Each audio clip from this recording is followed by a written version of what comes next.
public-private partnership with militia to cripple freedom of assembly and protests.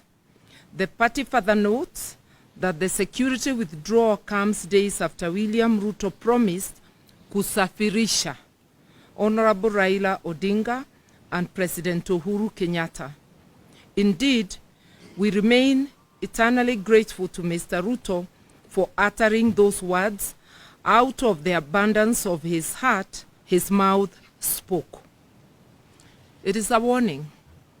It also comes days after Ruto openly instructed Kenya Kwanza to recruit and arm supporters for a confrontation with protesters. Ruto has called his supporters to Kenya's version of Armageddon. The meeting held at State House last Saturday was clearly a planning meeting. It came up with a clear command, control, funding, and mobilization of resources and people structures for purposes of carrying out genocide. Its resolutions are already being implemented in various parts of the country, where some governors are mobilizing people to counter protesters. It is also taking the shape of greater surveillance being conducted around our leaders' homes and offices, which are being surveyed by people in unmarked vehicles. What Ruto decreed in State House last week is part of what is going on in Sondu, Kericho,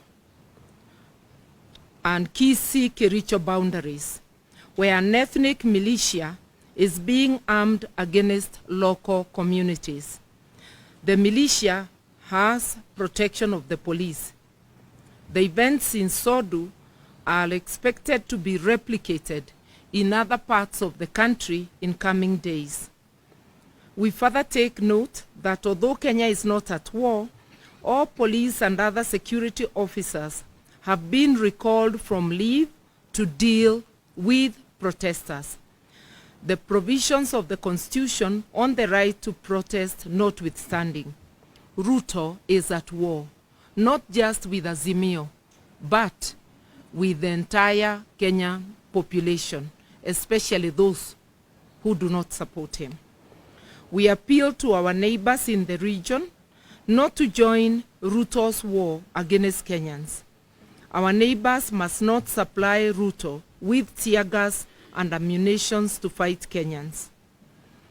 Our crime is only that we have challenged Ruto to bring down the cost of food, reconstitute the IEBC in a way that includes all players, also to audit the last year's presidential elections and to respect political parties. As leaders, we have reached the decision that we shall fear not those who kill the body, but are not able to kill the soul.